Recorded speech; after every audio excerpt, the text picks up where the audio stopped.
Welcome back to my channel. Let's dive into today's story. Chapter 1. The desert heat was like a furnace, the kind that burns your skin through armor.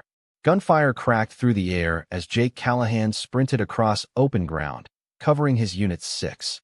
Sweat poured down his face, blood already soaking into the dirt from a graze on his shoulder. His heart pounded in his ears, but his focus was razor sharp. "Fall back. We need cover," his team leader shouted. Jake turned toward Cole Mercer, his brother-in-arms. They had trained together, bled together, survived the kind of nightmares only war could offer. Cole had his back. Always had. Until that second. A sniper's shot rang out. Sharp. Clean. Deadly. Jake saw the glint off the barrel for a split second, just enough time to shove Cole aside and take the bullet square in the chest. It tore through his plate carrier and cracked a rib, knocking the air out of his lungs. As he hit the ground, gasping, he saw Cole standing over him, frozen. No movement. Just staring. Then, finally, Cole dropped to his knees, screaming for a medic.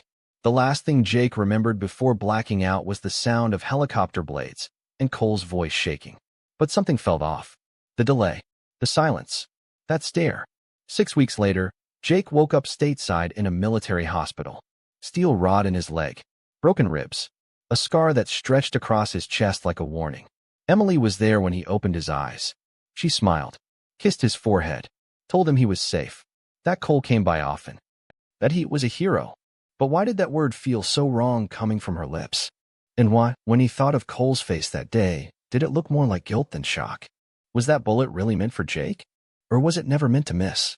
Hey, before we dive deeper into this insane twist, let me ask you something. Where are you watching from? Drop your city or street name in the comments.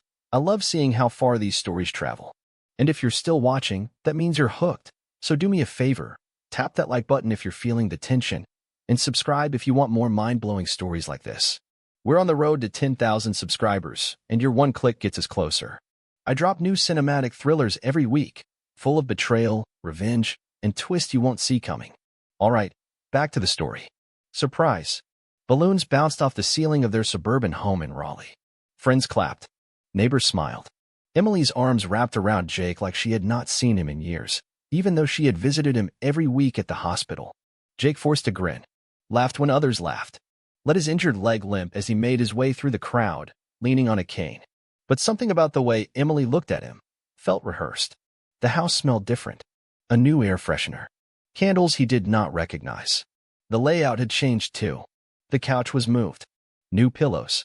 Jake's old military medals were not on the mantel. They were in a box near the garage. Cole showed up later. "Jake, brother."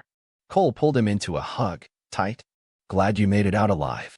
"Thanks to you," Jake said quietly. Cole pulled back. His smile twitched. Emily handed them both drinks. She stood close to Cole, too close. Jake noticed. Her hand brushed his arm as she passed the glass. Cole did not flinch. "I was just doing what you would have done for me, man," Cole said, eyes lowering. Jake studied his expression. There was no pride in Cole's face. No relief. Just something buried deep, like he was trying too hard to look casual. Later that night, when the house was quiet, Jake sat on the edge of their bed. Emily showered, humming softly. He opened a drawer to grab pain meds and paused. A black T-shirt. Expensive cologne he did not wear. A lighter engraved with a date he did not recognize. He picked it up, staring at it. His own wife was humming in the shower, but whose cologne was this? Had someone been living in his home while he was still fighting for it? The next morning, Jake watched Emily carefully. She was too light on her feet, too cheerful, pouring coffee, talking fast. "How did you sleep?" she asked. "Should I make pancakes?" "Sure," he said. "Smells good." But it was not the food that caught his attention. It was her perfume. It was different, stronger, new. Jake walked through the hallway toward the laundry room. The door was half open. He stepped inside, casually glancing around. There it was again, that scent. Masculine. Sharp. He pulled out a random shirt from the laundry basket. Black. Slim fit. Not his size. Not his brand. He held it up, heart pounding. The tag read Maverick Denim Company. He had never worn Maverick in his life.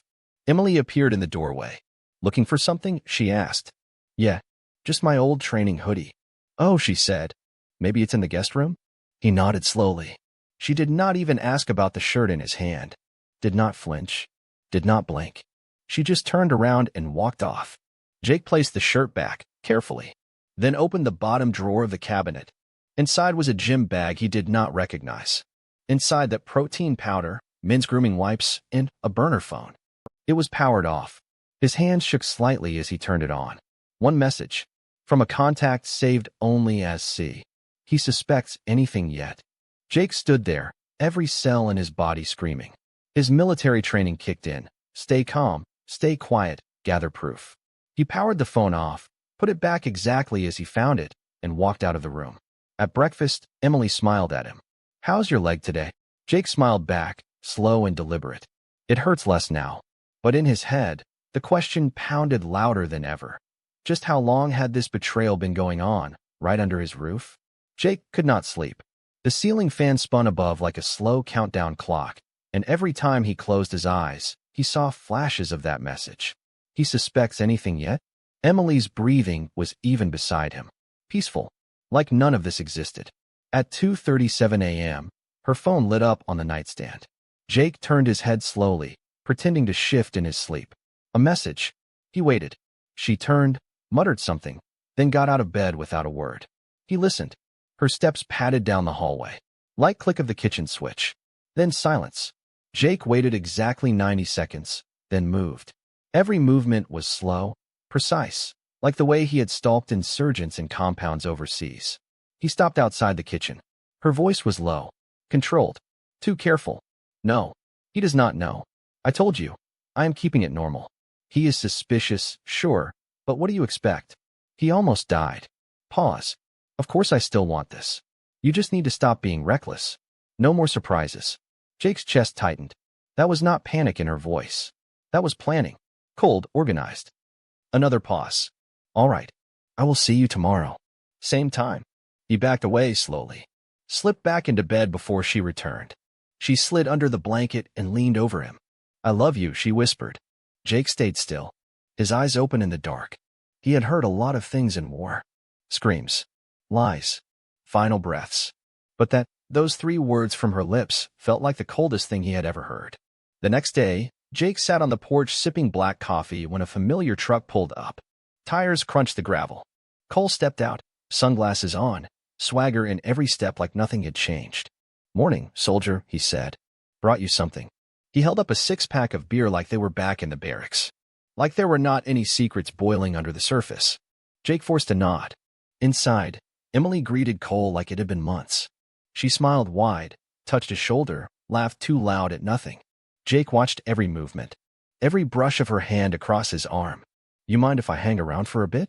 Cole asked Jake. Why would I? Jake said. You are family. Cole chuckled. You always were a better man than me. Jake's grip tightened on the armrest of the couch. Emily disappeared into the kitchen. Cole leaned in a little closer. You doing all right? He asked. Jake kept his face unreadable. You know how it is. Recovery is slow. Cole nodded. You will bounce back. Always do. Jake studied him. Clean shave. New boots. A scratch just above his collar that looked like it had come from fingernails, not combat. You still seeing the girl you mentioned back in Kandahar? Jake asked casually. Cole's eyes flicked for a split second. Nah. That did not work out. Jake smiled. That's so. Emily called from the kitchen. You guys hungry? I made lunch. Jake stood up, stretched, and followed her voice, but not before catching one last glance between them. It was not love. It was tension. And for the first time, Jake knew one thing for sure. They were slipping. And he was going to make them fall. Jake waited until Emily left for her Pilates class, which he now knew was code for her meeting up with Cole. He watched her drive off from the upstairs window, waited another 5 minutes. Then he went to work. He moved quickly to the laundry room and pulled out the same gym bag. The burner phone was still there. This time, he turned it on and held his breath. The texts went back months. Different hotels. Fake names. Codes. And worst of all, photos. One of them was taken in his bed. Sheets slightly different, but unmistakable. Cole had even captioned it. Feels like you were mine already. Jake felt heat crawl into his chest, not rage, not sorrow. Precision. He had a mission now. He copied every single file onto a flash drive. Put the phone back exactly as he found it. Then he walked to the garage and opened a box marked VA Docs Private. Behind the paperwork, in an old shoe, was a GoPro camera from his final tour. And it still worked.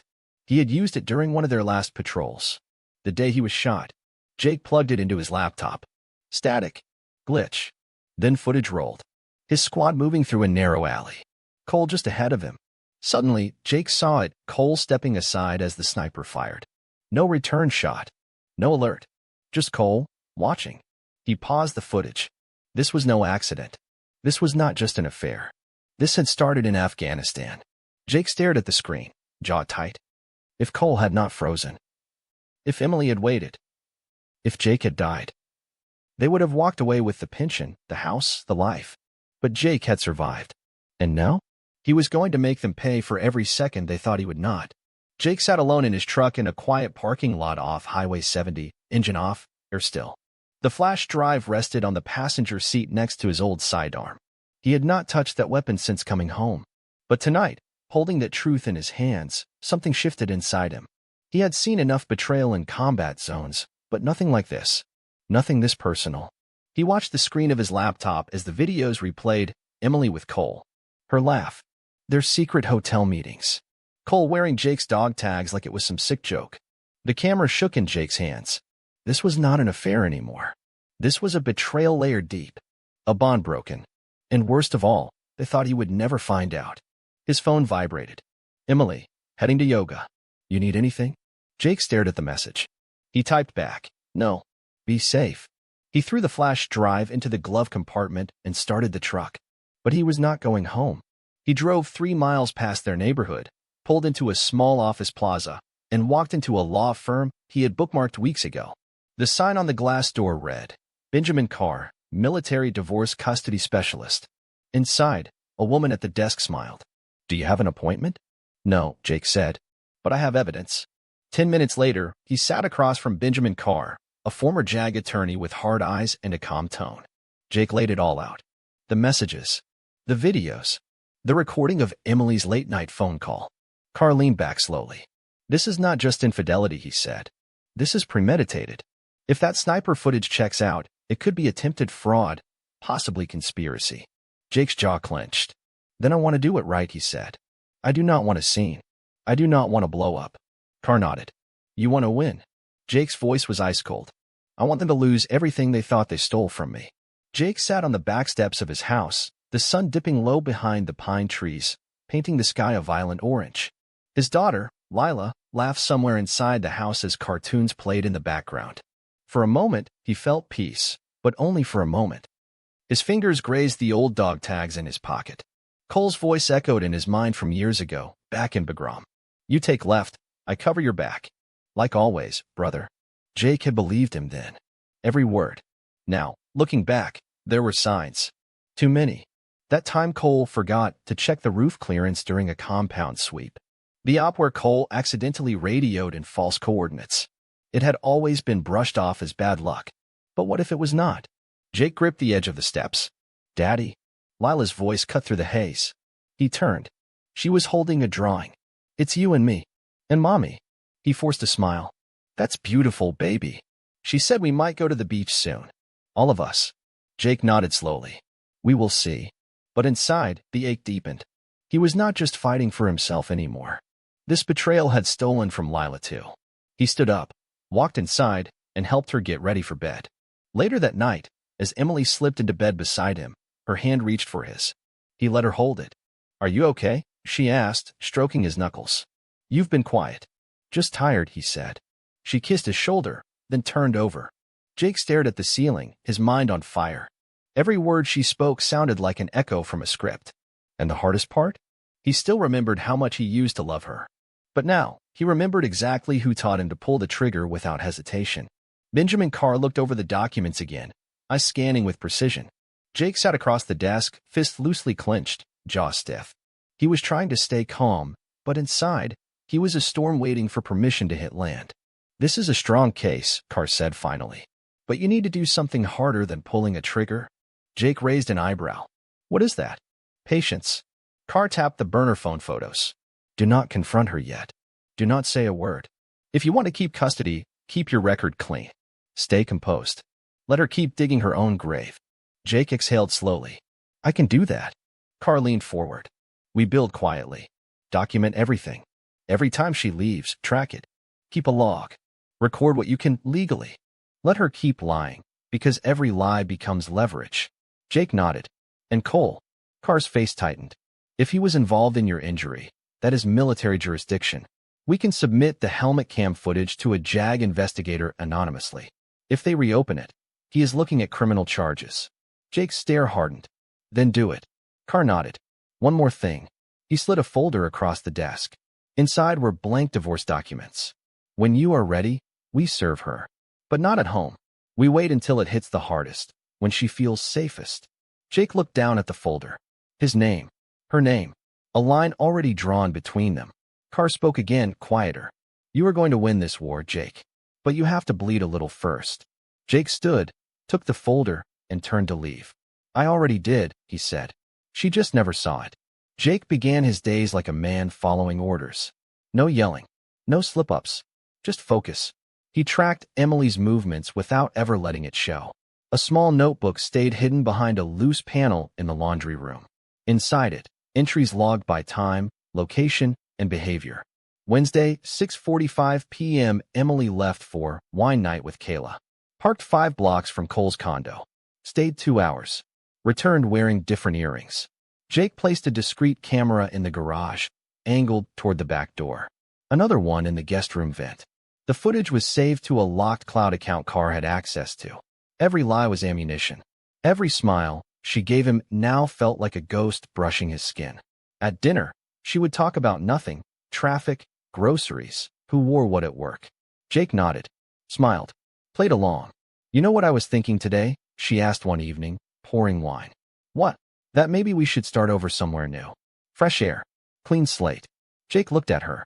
The suggestion was not innocent. It sounded like a plan Cole had whispered to her. Where would we go? He asked. Florida? Or Arizona? She laughed. Just an idea. He nodded. Let me think on it. That night, she went to sleep early. Jake stayed up, watching the security feed from the garage. At 11:27 p.m., Cole's car pulled up. Engine off. He did not enter, just sat in the driveway. Emily did not come out, but she watched him through the blinds. Jake saw it all. He whispered to himself, they are waiting for me to fall. But what they could not see was that he was already standing on top of their trap. Jake pulled up the financial reports Carr's office had compiled. Emily had opened a new credit card 3 months ago. One Jake never saw. It was tied to a P.O. box in another part of the city. He drove out that afternoon. Parked a block away. Waited. At 2:13 p.m., she arrived in her work clothes, sunglasses on. She looked around, cautious. She opened the box and pulled out a manila envelope. Jake snapped pictures from the rearview mirror. That evening, after she fell asleep, he pulled out the photos and matched the handwriting on the envelope to one of Cole's old journals he still had from deployment. Same crooked R's. Same backward slant on G's. They were communicating through documents now. The worst part? Inside the envelope, hidden under a layer of fake insurance bills, was a lease application for a condo on the coast. Both their names were listed. Jake felt his throat close. He walked to the bathroom, looked at himself in the mirror. Tired eyes. Scars. But steady hands. He opened the medicine cabinet. Inside was the engagement ring he had once hidden there before proposing. He had kept it all these years, thinking someday he might pass it to Lila. He looked at it now and closed the cabinet. No, this ends with him, not her. Later, he tucked the lease document into a folder labeled Exhibit A and placed it in Carr's secure Dropbox. The text he sent was short. She is planning a life after me. They already started building it. Carr responded in minutes. Good. Let her finish it. Then we burn it down. 2 days later, Emily woke up restless. Have you been acting weird lately? She asked at breakfast. Jake looked up from his toast. Weird how? I do not know. Just distant. Jake smiled. Just tired. That is all. She studied him like she was trying to see through glass. Then she shook her head and kissed his cheek. But Jake had noticed something too. She was checking her phone less in front of him.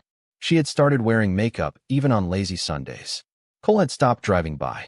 They were panicking, trying to hide the affair better now that Jake seemed quieter. Jake made dinner that night. Steak. Mashed potatoes. Emily acted impressed. You are full of surprises lately, she said with a grin. Jake sipped his water. I have a few more coming. After dinner, Emily left to grab wine. Jake used the moment to check her laptop. Her email account had recently cleared over 150 messages. Trash emptied. Too clean. Too careful. He checked her browsing history. A deleted search had been auto-archived by the browser's recovery system. Can adultery impact custody rights in North Carolina? Jake froze. She was not just planning an escape. She was getting ready for a legal fight. But he had the recordings, the proof, the burner phone, the lease application, the GoPro footage, Cole's military record ready to crack under inspection. She thought she had control. But Jake? He had the battlefield mapped. And every lie they told was another trap they were walking straight into. Jake closed the laptop, locked everything back, and returned to the couch before she came home. She walked in like nothing had happened. But her smile looked a little forced now. They were slipping. And soon, they would fall. Jake stood on the back porch, arms folded, watching the rain soak the grass. The air smelled like wet soil and war, something he could never forget. Then he heard the familiar sound of Cole's truck pulling into the driveway. Emily was not home. Jake had planned it that way. Cole stepped out, hands in his pockets, casual like always. Jake, he said with a grin, thought I'd swing by, check on you. Brought some beer. Jake did not answer right away. He let the silence weigh heavy. Cole walked closer. Everything good? Jake nodded. Never better. They sat down on the porch. Jake cracked open a beer, passed one to Cole, and let the tension hang for a beat too long. Cole looked over. You're different lately. You seem good. Real good. Jake smirked. I should be. Got a second chance at life, right? Cole's grin twitched. Right. That's good, man. Really? Jake leaned forward. You know what's funny, though? Cole took a sip. What? I remember that day in Afghanistan. I took a bullet for you. And the weirdest thing is, I keep thinking, you hesitated. Cole froze. Just for half a second. But Jake caught it. Nah, man. Cole said too fast. That was chaos. We were all scrambled. Jake stared at him. Yeah, chaos. Cole stood up, chuckling nervously. Anyway, I should bounce. Tell Emily I said hey. Jake stood, too. Of course. As Cole walked off, Jake's voice cut through the rain. Next time you stop by, bring her favorite wine. You always did know what she liked. Cole paused mid-step, but he did not turn around. He just got in the truck and drove away. Jake watched the taillights disappear and whispered to himself, that was not the confrontation. That was the setup. 2 weeks later, it happened. Emily was having lunch with friends at a chic restaurant downtown. Laughing, sipping wine, dressed like everything was perfect. That is when the server walked over with an envelope. Emily Callahan? He asked. She looked up, confused. Yes. From the Wake County Clerk's office. She took it with a frown. Opened it casually. Inside, official divorce papers. Full custody request. Evidence of adultery. Burner phone transcripts. Photos. Hotel logs. Everything. Her smile collapsed like glass. Across the street, Jake sat in his truck. Watching. Carr had arranged it perfectly. Not at home. Not in private. But in the one place where Emily had built her lie. The world of appearances. She stood up fast, knocking over her glass. Friends whispered. Heads turned. She ran out of the restaurant, phone in hand. Jake's rang seconds later. Emily's name. He answered. Jake, what the hell is this? He kept his voice calm. It's Clarity. You blindsided me. I gave you a home, Jake said coldly. You built another one behind my back. She was breathing hard on the other end. We can talk about this. No. You had your chance to talk. Now it's time to listen. He hung up. Inside the truck, he pulled out a folder labeled Custody Strategy, Phase 1. Carr had been right. If she thought he was weak, she would get sloppy. Now, she was spiraling. Jake watched the rain hit the windshield and whispered, You wanted freedom. Here it comes.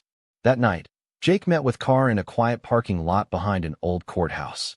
The rain had finally stopped, but the air was thick with pressure. Carr opened his laptop and showed Jake the final piece. We confirmed it, he said. Cole was dishonorably discharged for falsifying mission reports 3 years ago. But he paid a guy to swap his file. He has been living under stolen valor ever since. Jake stared at the screen. Can we prove it publicly? Carr nodded. Yes. I already sent the documents to the JAG office at Fort Bragg. They are taking it seriously. If they open this case, it is over for him. Legally, socially, financially. Jake leaned back in the seat, exhaling slowly. And Emily? She will be dragged into it. If they find evidence she knew, she is complicit. At best, a liar. At worst, part of the fraud. Jake's jaw tightened. Good. Carr closed the laptop. You know, I have had clients seek revenge before. But you? You were calm about it. Cole. Jake looked out the window.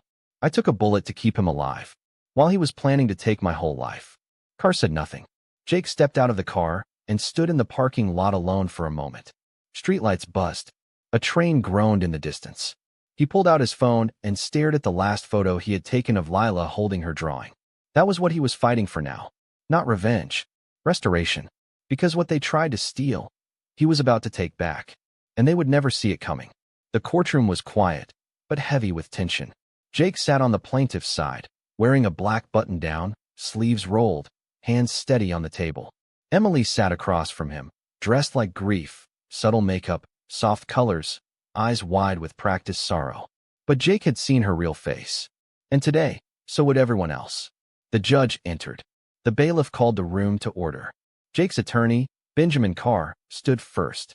Your Honor, what we are presenting today is not just a case of infidelity. It is a case of deception, manipulation, and endangerment of a military veteran by the very people he trusted most. Emily's attorney objected early, irrelevant character arguments, but the judge let Carr speak. They started with timeline logs, surveillance video, call records, receipts, all tied to Emily and Cole's hidden life. Jake watched as Emily's confident posture slowly began to unravel. Her fingers clutched her skirt tighter. Her throat swallowed hard. Then Carr dropped the next file. Your Honor, here is the defendant's search history, questions about custody loss due to adultery. And here is her financial trail, a credit card tied to a lease under her and Mr. Cole Mercer's names. A future they planned, while living under Jake's roof. Emily's lawyer fumbled, trying to paint Jake as a paranoid and emotionally unstable war vet. But Jake did not flinch. He just turned to the judge and spoke with calm clarity. I did not break this family. I built it. I bled for it. And while I was in a hospital with metal in my leg and staples in my chest, my wife was already building a new life with the man I took a bullet for. The courtroom was silent. Even Emily avoided his eyes. It was only the beginning, but Jake had already landed the first strike. The fallout began within days. The courtroom transcripts were public. And in the world Emily loved, brunches, yoga clubs, perfect Instagram updates, it all started to crumble. Someone from her workplace leaked the story to HR. Jake heard it secondhand, from a former friend of hers who called to apologize. She is out, the woman said. Fired on the spot. Conduct clause violation. They do not want her name tied to any clients. You were right, Jake. She had everyone fooled. Jake said nothing. He just thanked her and hung up. Then came the neighbors. The judgment. The whispers. Emily walked out of the grocery store one day and saw a flyer taped to her car window. Homewrecker. Military fraud enabler. Ask her about Cole Mercer. She came home with tears in her eyes and anger in her voice. This is harassment, she said. Are you behind this? Jake looked at her calmly. No. But truth travels fast. She stormed off. Jake walked into the garage, opened a folder labeled Mercer Exposure, and uploaded one final clip to a veterans community blog. The video showed Cole accepting a medal he never earned. In the same speech, he referred to an operation Jake knew he had lied about. By nightfall, the video had over 15,000 views. Veterans started commenting, tagging military watchdogs, asking questions. Jake did not even have to make a call. The community handled it themselves. By the weekend, Cole's name was trending for all the wrong reasons. Dishonor, lies, stolen valor. Jake stood in the doorway of his quiet house, coffee in hand, watching the wind move through the trees. They had burned his name in silence. Now, the fire was at their door. And it was not stopping. Cole tried to stay quiet. No public statements. No calls returned. No social media posts. But the veterans group that once celebrated him issued a statement disavowing his membership. The nonprofit pulled his photo. A formal inquiry into his records was launched by Fort Bragg's JAG division. Jake got the update from Carr. They are moving fast. Multiple signatures verified. He's going down. Jake nodded once. Good. Meanwhile, Emily was unraveling. She stayed in bed longer, spoke less, even started taking Lila out of school early without reason. Jake kept logs of it all. Calm, focused, always collecting. One evening, she sat across from him at the dining table, eyes bloodshot, voice flat. "Do you really hate me that much?" she asked. Jake finished his meal, took a sip of water. "I do not hate you," he said. "Hate would mean I still care enough to feel something. This is justice." "You think you are the victim?" she snapped. Jake leaned forward. "I think I was the fool, but only once." Emily's lip quivered. "You were destroying everything." Jake stood slowly, voice cold as iron. "I am just letting it collapse under the weight of its own lies." That night, he received the final message from Fort Bragg. Cole Mercer, stripped of honors. Arrest pending. Charges include falsifying military records, impersonation, and financial fraud. Jake read it 3 times. Then he deleted it. Because he already knew how it would end. Not with rage, not with revenge, but with consequences. The kind you cannot lie your way out of. It was not loud when it happened. No explosions. No police sirens. Just silence. Cole's bank account was frozen. His credit cards declined one after the other. The fraud investigation had hit him like a slow-burning wildfire, consuming everything in its path. He texted Emily frantically. "Cole, they froze everything. I need to crash at your place." "Emily, Jake's still here. I cannot risk it." "Cole, I thought we were in this together." "Emily, I didn't think it would go this far." Cole stopped responding after that. Meanwhile, Emily's phone buzzed with a message from her older sister. "Mom saw the article. She says you're not welcome at the lake house anymore." Her job was gone. Her family had pulled away. Friends had stopped calling. She sat on the back porch of the house she used to control, staring into the night, wine glass shaking in her hand. Jake stepped out behind her. "You okay?" She looked up, startled. I just needed air." He nodded. "You're getting it. Clean. Quiet. No more pretending." She studied his face. "You're really not going to stop until we're both ruined, are you?" Jake looked at her, voice calm. "I didn't ruin us, Emily. You did that the second you let him into our bed, into our daughter's life. You thought I wouldn't come back, but I did. And now, I'm not the one standing alone." Emily blinked hard, chest rising. But she said nothing, because now she had no one left to lie to. And Jake? He had just begun. 3 days later, Jake received a letter. The envelope was unmarked, but inside was a photo, an old one. For soldiers standing side by side in front of a rusted Humvee. Jake, Cole, and 2 others from his first tour. On the back, a phone number written in black marker. Jake called it. A voice answered, gruff but familiar. "Callahan? This is him. This is Staff Sergeant David Ruiz. I served with you in Mercer. You might want to hear what I know." They met at a diner 2 towns over. Ruiz walked with a limp, scars on his knuckles. But his eyes were sharp. "I saw your footage," Ruiz said. "The day you were shot. You weren't crazy. Cole hung you out to dry." Jake leaned forward. "Tell me everything." Ruiz nodded. "That op was never meant to go sideways. Cole volunteered to clear your sector alone the night before. But he told command he'd bring you instead, last minute. No briefing, no map change." Jake's stomach turned. "He gave them false GPS logs," Ruiz continued. "He knew where the sniper was posted. He told me, and I quote, 'If Jake gets hit, I get the story.'" Jake's jaw tightened. "And the medal? Fabricated. You saved his life, not the other way around. He filed the report before you even woke up." Ruiz slid a flash drive across the table. "Every email, every falsified report. I kept them. I knew someday you'd need this." Jake took the drive, hands steady. "Why now?" Ruiz shrugged. "Because he tried to do to me what he did to you. But I made it back too." They shook hands. No words. Jake left the diner with something he had not felt in weeks. Fire. Not for revenge, but for truth. And this time, he had witnesses. Jake stood at the front gate of a beachside property, wind cutting through his jacket. The sound of waves crashing behind the walls felt oddly peaceful. He was staring at the dream. Their dream. The condo Emily and Cole had tried to run to. It was a 2-bedroom place, ocean view, wraparound balcony, and a contract that now sat in a foreclosure folder because the deposit bounced. Cole's accounts were frozen. Emily had lost her job. The bank was selling. Jake made 1 phone call. The next morning, escrow was signed. By noon, it was his. He drove out alone, parked in the private driveway, and stepped onto the deck. The ocean was roaring below him. Inside, the walls were still bare. But it did not matter. He walked through every room, slowly. He stood in the hallway where their names had once been signed on a lease. He opened the empty master closet. He stared at it like a grave. Then he smiled. He left the lights on, stood in the window, and let the wind move through the open door. That evening, a gray car pulled up across the street. Emily stepped out, Cole in the passenger seat. She looked up at the balcony. Her jaw dropped. Jake stood there, calm, coffee in hand. Cole stepped out of the car, rage in his eyes. But Emily? She just crumbled. Her knees bent. Her face cracked. Jake gave them one small wave. No words. No gloating. Just truth. He turned and went back inside. Because what they had tried to steal, he had just claimed for himself.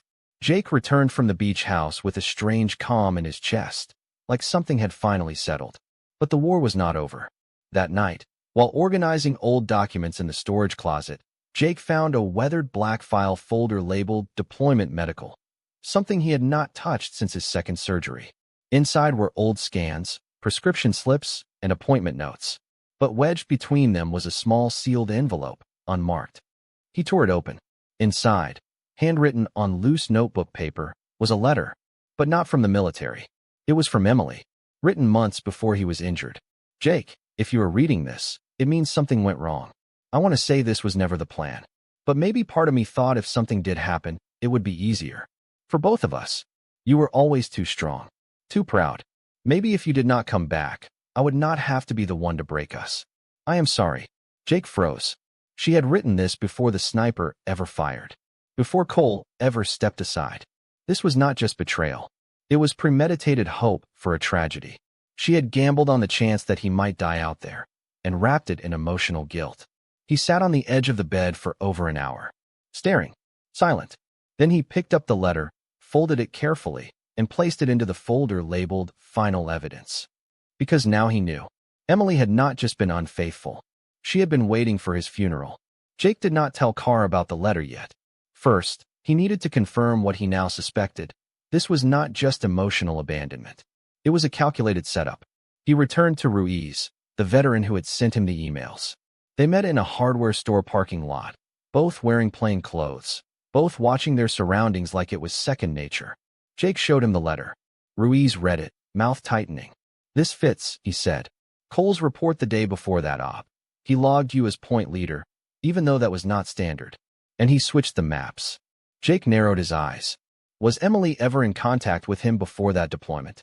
Ruiz hesitated. I cannot prove it, but there was a rumor. He got a civilian care package with no name. Couple of photos. One looked a lot like your wife. Jake's breath caught. That was all he needed. He spent the next 2 days cross-checking phone records, timestamps, metadata from her burner phone. On one audio file, buried in a backup folder, was a voice. Cole's voice. He is not going to survive another ambush. It'll look clean. We just have to wait. The words were faint, but clear enough. Jake sent the clip to Carr with one line. They planned it. Within hours, Carr filed an emergency motion to include attempted fraud and willful endangerment of a federal service member to the civil suit. The JAG office was notified. By evening, a federal investigator was already reviewing Jake's helmet cam footage, the false deployment logs, and now, the audio. Jake sat at the table, lights off, hands steady. He was not just walking into court as a betrayed husband anymore. He was walking in as a target who lived. Jake's front door rattled at 9:43 a.m. sharp. 2 men in suits stood on his porch. One carried a slim laptop bag. The other wore a military police badge. Jake Callahan? The taller one asked. Yes. I am Agent Reeves. This is Lieutenant Carroll. May we come in? Jake nodded and led them to the dining room. Agent Reeves opened his laptop and placed it between them. We received the audio file. We also received confirmation that the GoPro footage matches a falsified report filed by Staff Sergeant Cole Mercer. Jake waited. Your testimony, combined with the documents provided by Sergeant Ruiz and the legal team, is enough to initiate a criminal investigation into both Cole Mercer and, potentially, Emily Callahan. Jake nodded once. Lieutenant Carroll continued. If proven, the conspiracy falls under military fraud, which carries prison time. You would be required to appear at a federal hearing. Jake leaned back, eyes focused. When? 2 weeks. We will file the subpoenas. Jake stood and opened the side cabinet. He handed them the physical letter, Emily's. Agent Reeves read it silently, then slid it into a clear folder. "This seals it," he said. She knew. She waited. She wanted out, and she used your uniform to build her future. As the agents left, Jake walked them to the door. "Agent Reeves," he said before they stepped off the porch, "can I ask you something?" "Of course." "What happens when they run out of lies?" Reeves adjusted his badge. "Then they have nothing left but truth." Jake stood on the porch long after they drove off. Wind moved through the trees. Leaves scattered down the driveway. His enemies had almost erased him, but they had failed. And now? The reckoning had a date. Jake walked into Fort Bragg's legal wing like a soldier on mission. No uniform this time. No medals. Just him, a plain folder, and a decade of betrayal finally documented. The clerk at the front desk greeted him with respect. "Mr. Callahan, they are expecting you." Inside the debriefing room, 2 military prosecutors and a federal case officer sat with laptops open, files already prepared. The air was dead silent, like a loaded weapon waiting for the trigger. Jake opened his folder. GoPro footage. Deployment logs. The unedited audio. Emily's handwritten letter. Every shred of evidence stacked and labeled. He spoke clearly, no emotion, no hesitation. "This is everything Cole Mercer and Emily Callahan built together on my injury. On a lie. On a setup designed to leave me dead so they could walk away with my pension and life insurance." The lead JAG officer, Captain Wells, nodded. "We have reviewed your materials. The discrepancies in the field report are criminal. Combined with the altered service record, this qualifies as stolen valor and conspiracy." Jake handed over one more item, an external drive. Inside is metadata proving Emily sent files to Cole while I was overseas, photos, letters, location summaries. She was feeding him while married to me. Captain Wells closed the folder slowly. "You understand once we file this," he said, "it becomes federal. No turning back." Jake met his eyes. "I already passed the point of no return the day I took a bullet for a man who was sleeping with my wife." They shook hands. As Jake walked out, the clerk at the desk looked up nervously. "Will it be public?" she asked. Jake nodded once. They wanted the world to believe their version. Now they will get the real one. Cole Mercer was doing a podcast interview for a local military network, his last grasp at saving face. The room was sleek, professional. Cameras on. Lights hot. "I served for 12 years, he said, his voice smooth, practiced. Decorated 3 times. My only goal was to bring my team home." The host nodded. "That's admirable. And what would you say to the critics?" Cole leaned into the mic. "Critics do not know what it is like in the field. Real decisions. Real sacrifice." That was when the side door opened. 2 federal agents stepped inside, badges out. "Cole Mercer, stand up. You are under arrest for falsifying military records, impersonation of service honors, and conspiracy to defraud a federal veteran." Cole's face cracked. "Is this a joke?" The host blinked in shock. The lead agent did not answer. He just placed him in cuffs as the cameras kept rolling. "This is a mistake. This is political," Cole shouted. But no one moved to help him. Within minutes, the footage hit the web. By nightfall, it was viral. Fake hero arrested live on air. Jake watched it on his phone, standing in his driveway. He did not smile. He did not laugh. He just turned off the screen and stepped inside to check on Lila. Because in the end, truth does not need celebration. It only needs to be seen. The holding room was cold. Gray walls. No clock. Emily sat in the far corner, wearing the same outfit from the day before. Her eyes were swollen. Her voice was gone. She had been brought in for questioning accessory to fraud, financial collusion, and suspected knowledge of a setup. She did not cry anymore. Just sat still. Empty. The door opened. Jake walked in. She looked up slowly. "Why are you here?" Jake stood in front of her. Calm. No pity. No anger. Just finality. "I told the agents I wanted 5 minutes." She shook her head. "You have made your point." Jake stepped closer. "Not yet." She blinked. "You thought freedom meant getting rid of me. Thought he would replace what I built. That he would carry what I carried. But he never could." "Jake, please," he cut her off. "You used to say I was your hero. You forgot heroes do not vanish. They fight. And I fought." She looked away, voice cracked. "You hate me." He stepped back toward the door. Hand on the handle. "I do not hate you. Hate gives too much power." She whispered. "Then why did you come here?" He paused. "To say this one thing, clearly, so it never gets twisted." He leaned in. "You wanted freedom. Now you have it. But it comes with silence, isolation, and every empty bed you made for yourself. Do not ever confuse being free with being wanted. And then he walked out. The door clicked shut behind him. And for the first time, she knew what real silence felt like. Jake sat across from Emily in the final divorce hearing.